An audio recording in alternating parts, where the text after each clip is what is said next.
नमस्कार दोस्तों, स्वागत है आपका जीके लाइव पाठशाला में।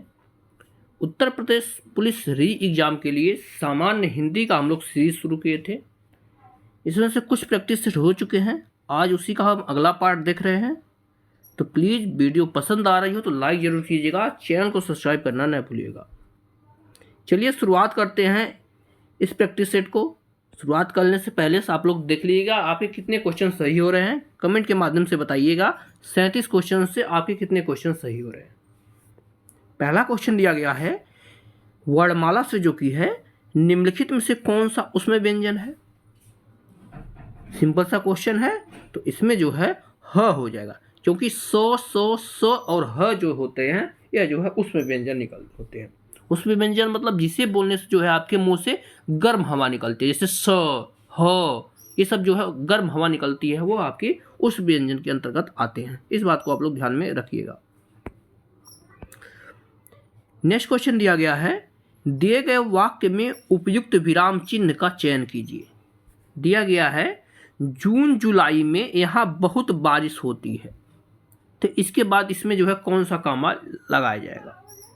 जवाब हो जाएगा यहाँ पर जो है हाइफन लगाया जाएगा। ऑप्शन यहाँ से आपका डी सही हो जाएगा, डैश का निशान लगाया जाएगा। ठीक है, जून और जुलाई के बीच, ठीक है ना, जून और जुलाई के बीच लगाया जाता है। अगले प्रश्न में दिया गया है, देखिएगा ध्यान से, यहाँ निम्नलिखित प्रश्न में 4 विकल्पों में से उस विकल्प का चयन करें जो भाववाचक संज्ञा का सही जो है विकल्प नहीं है। नहीं की बात हो रही है, ध्यान दीजिएगा। इसमें पूछा गया कि भाववाचक संज्ञा नहीं है, तो जवाब हो जाएगा आपका बूढ़ा। बूढ़ा जो है भाववाचक संज्ञा नहीं है, क्योंकि जगह फैलना से जो है फैलाव हो जाएगा। प्रयोग करना भी आपका भाव होता है और परिष्कार भी आपका भाव होता है, लेकिन बूढ़ा जो होता है यह अवस्था की बात करता है। ठीक है, तो यह जो है भाववाचक संज्ञा के अंतर्गत नहीं आता है। अगला प्रश्न दिया गया है, निम्नलिखित विकल्पों में से कौन सा एक वाक्य संबंधवाचक सर्वनाम का उदाहरण नहीं है। ये भी नहीं की बात कर रहा है। देखिए क्वेश्चन में नहीं पूछा है या है पूछा, इस चीज पे भी ध्यान दीजिए, क्योंकि इस पर अगर ध्यान नहीं देते तो आसान क्वेश्चन गलत हो सकता है आपका। इसका जवाब हो जाएगा अच्छा विचार है। ठीक है ना, अच्छा विचार है, या किसी दो में बीच या किसी दो चीजों के बीच संबंध नहीं बता रहा है। यह जो है सिंपल सा सेंटेंस है, इसलिए आपका ऑप्शन नंबर बी सही हो जाएगा। पहले में देखिए कंफर्म करने के लिए दिया है, जो व्यक्ति आपत्ति में विचलित नहीं होता है वह अवश्य अपनी मंजिल पाता है। देखिए मंजिल पाना और जो है विचलित होने के बीच संबंध दिखाया जा रहा है, इसलिए जो है संबंधवाचक हो जाएगा। इस तरह से क्वेश्चन को हम लोग रिलेट करके आंसर निकाल सकते हैं।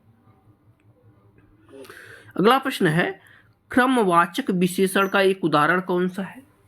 इनमें से जो है क्रमवाचक विशेषण का उदाहरण पूछा गया है। जवाब हो जाएगा ऑप्शन डी, दूसरा। पहला हो गया, दूसरा हो गया, तीसरा हो गया, ये सब जो है आपका क्रमवाचक होते हैं। सीधे सीधे 2 दे दिया, 3 दे दिया, संख्यावाचक होगा। गुना दे देता है तो यह जो है गुना के अंतर्गत आ जाते हैं, क्रमवाचक के अंतर्गत नहीं आते हैं, ये आवृत्तिवाचक में आ जाते हैं। तो आपका ऑप्शन नंबर डी सही हो जाता है। अगला प्रश्न है, पंडित जी हवन कराकर कथा कह रहे हैं। इसमें कराकर में कौन सी क्रिया है, यानी ये क्रिया पूर्ण हो गई है, दूसरी क्रिया चल रही है। तो इसका जवाब हो जाता है आपका ऑप्शन डी, यह जो है पूर्वकालिक क्रिया है, क्योंकि पूर्व में एक क्रिया हो चुकी है, हवन करा चुके हैं, उसके बाद जो है कथा कह रहे हैं, तो पूर्वकालिक क्रिया है। ऑप्शन नंबर यहां से डी सही हो जाता है। अगला प्रश्न दिया गया है, निम्नलिखित में से वह वाक्य छांटिए जिसमें क्रिया के विशेषण का प्रयोग किया गया है। 7वां प्रश्न है, इसका जवाब हो जाएगा ऑप्शन नंबर डी, तुम जी जान लगाकर पढ़ो। ठीक है ना, तुम जी जान लगाकर पढ़ रहे हो। देखिए दिया गया है, क्योंकि देखिए क्रिया का विशेषण क्या दिया है, क्रिया पढ़ना हो गया, और इसे पढ़ने की विशेषता क्या है कि वह जी जान लगाकर पढ़ रहा है, तो इसमें क्रिया विशेषण हो जाता है। ऑप्शन नंबर यहाँ से डी हो जाएगा। सिंपल सा क्वेश्चन है, बस थोड़ा सा आपको जो है ध्यान देना इसमें है। अगला प्रश्न दिया गया है, भगवान शब्द का स्त्री लिंग शब्द दिए गए विकल्पों में से कौन सा, यानी भगवान का स्त्री लिंग क्या होगा। जवाब हो जाएगा आपका भगवती होता है। ऑप्शन यहाँ से ए से होगा भगवती।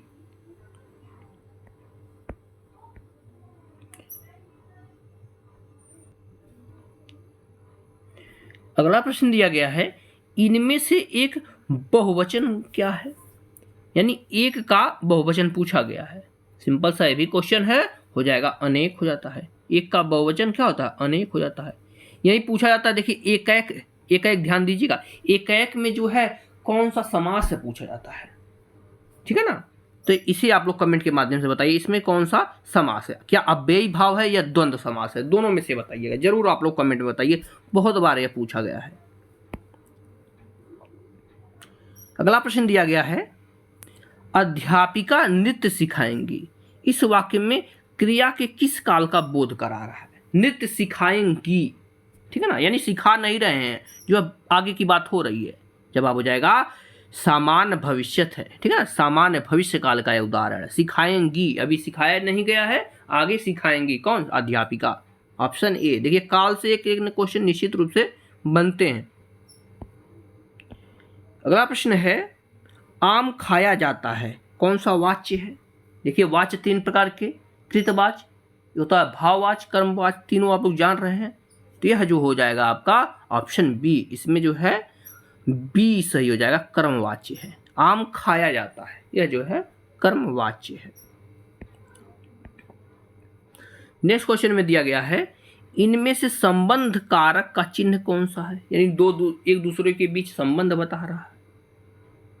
जवाब हो जाता है आपका ऑप्शन ए की, जैसे राम की साइकिल, सीता की गाय, मोहन की भैंस, रोहित की किताब, ये सब जो है किताब और रोहित की भी संबंध है, तभी तो उसकी है। तो इस तरह से की शब्द जो है संबंध बताता है। अगला प्रश्न दिया गया है, निम्नलिखित में से कौन सा शब्द तत्सम नहीं है? जवाब हो जाता है आपका ऑप्शन सी, उलझन।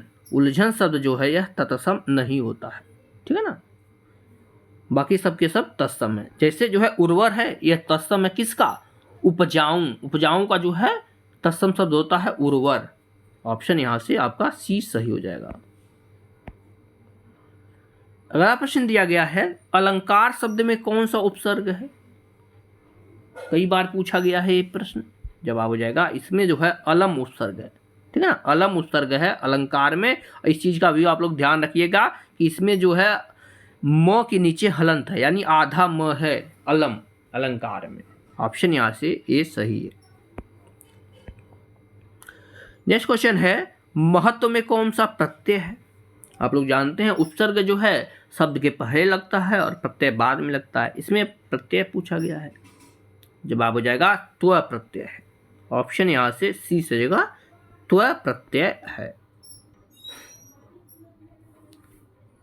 अगला प्रश्न है, किस विकल्प में सही विलोम युग्म नहीं है? यानी एक दूसरे के विलोम शब्द नहीं है, कौन से में? जवाब हो जाता है आपका ऑप्शन ए, सुगम का संगम नहीं होता है, ठीक है ना। सुगम का आपका दुर्गम कह लीजिए होता है आपका, क्योंकि सुगम जहाँ जाना आसान हो सुगम होता है, जहाँ जाना कठिन हो दुर्गम होता है। जैसे सुगम रास्ता, दुर्गम रास्ता। समास का व्यास होता है, बहुत बार पूछा गया।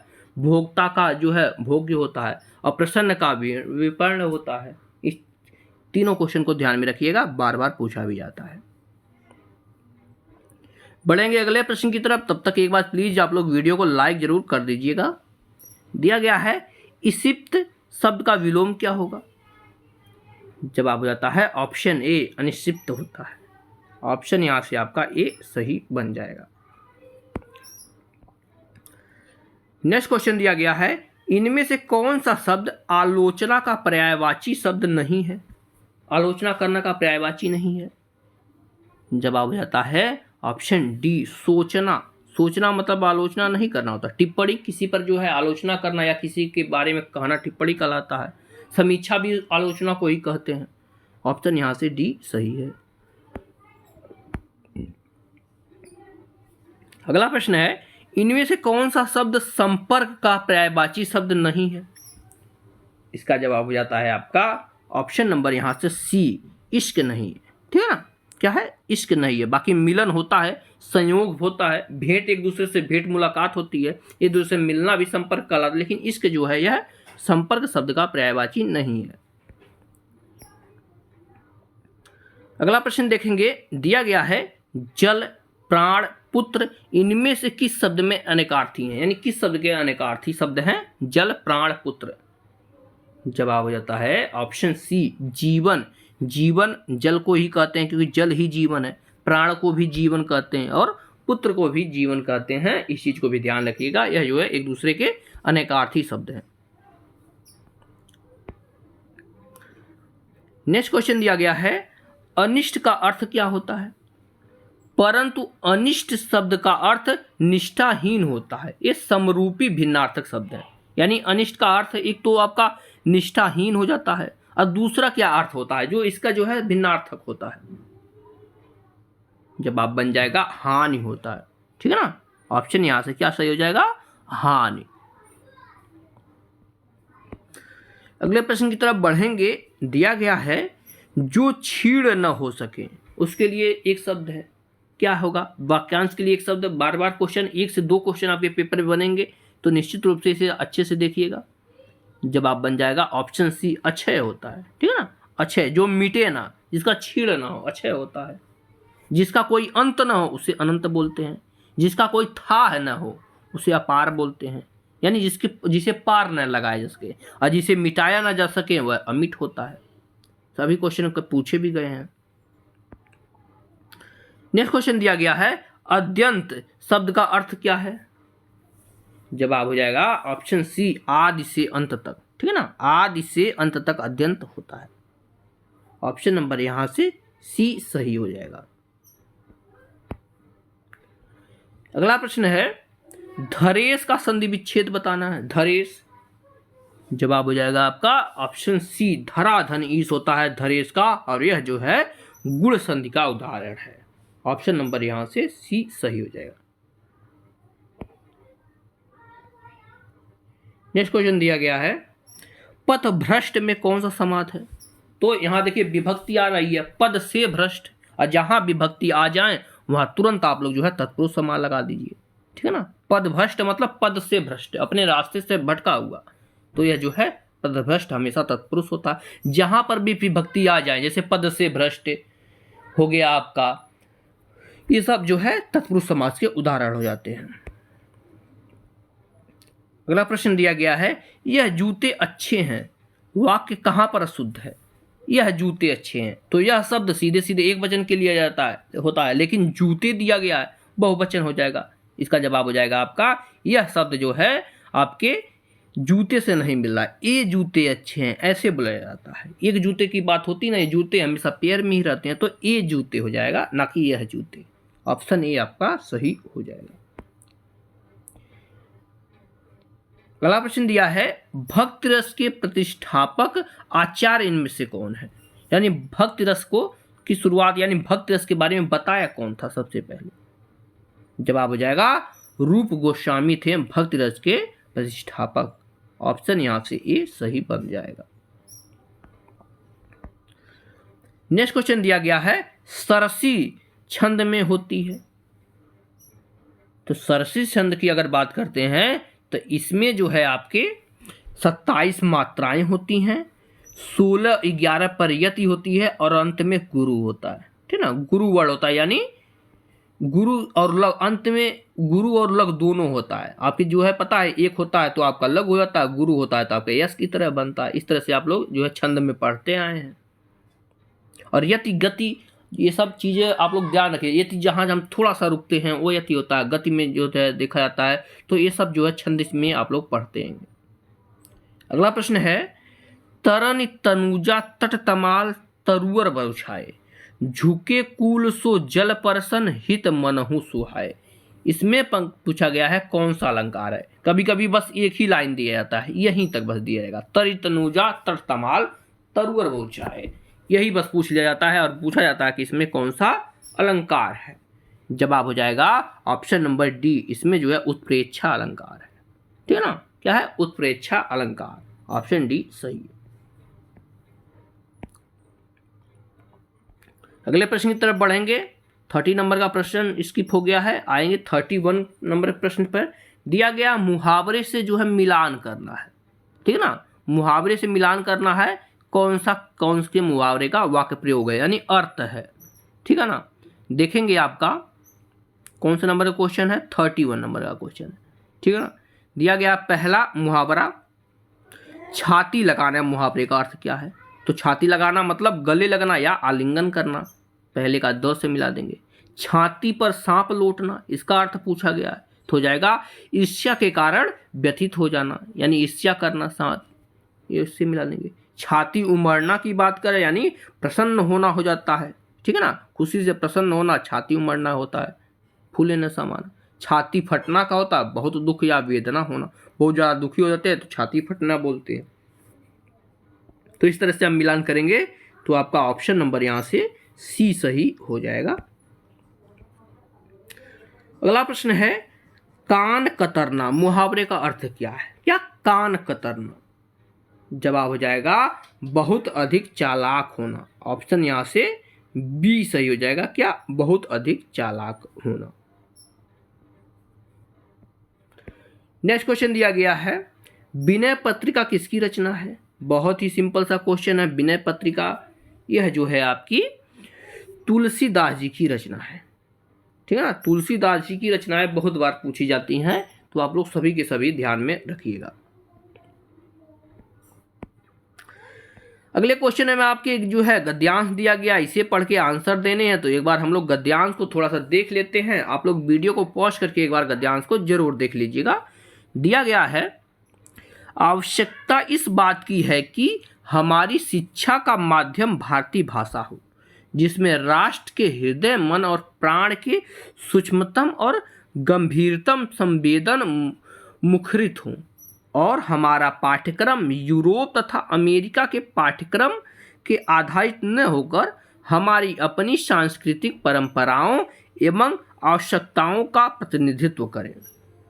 आगे दिया गया है भारतीय भाषाओं, भारतीय इतिहास, भारतीय दर्शन, भारतीय धर्म और भारतीय समाज शास्त्र को हम सर्वोपरि स्थान दें।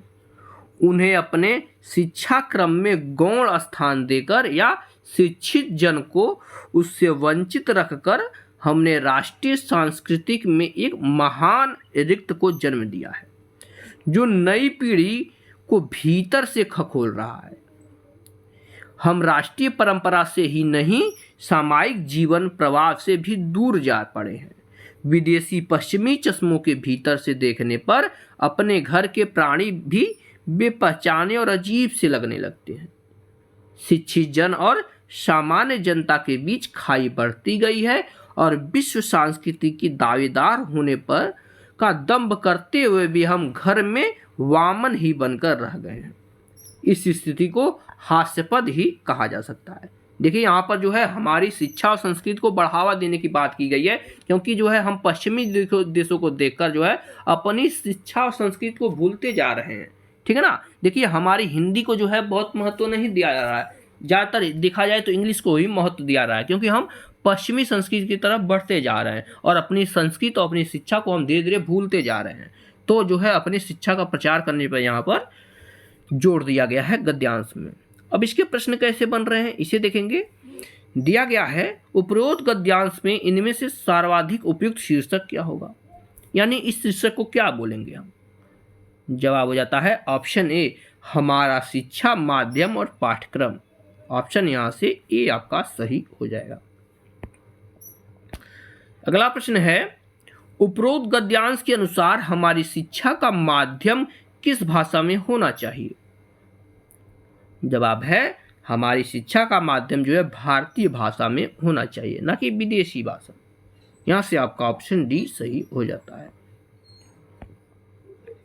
नेक्स्ट क्वेश्चन है उपरोक्त गद्यांश के अनुसार हम किस तरह के जीवन प्रभाव से दूर होते जा रहे हैं। तो हम जो है राष्ट्रीय परंपरा से ही नहीं, सामायिक जीवन प्रभाव से भी जो है दूर होते जा रहे हैं। ऑप्शन यहां से बी आपका सही हो जाएगा। नेक्स्ट क्वेश्चन दिया गया है किस वर्ष से लेखक और उसकी कृति के लिए साहित्यिक अकादमी पुरस्कार से सम्मानित करना आरंभ हुआ। बेसिकली पूछा गया है कि साहित्य अकादमी पुरस्कार कब से दिया जा रहा है। जवाब हो जाएगा ऑप्शन ए, 1955 से जो है साहित्य अकादमी पुरस्कार दिया जा रहा है। तो इस तरह से हमने जो है इस प्रैक्टिस सेट को भी पूरा कर लिया है।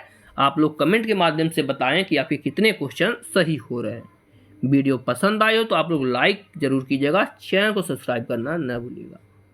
मिलते हैं नेक्स्ट लेक्चर में, तब तक के लिए धन्यवाद।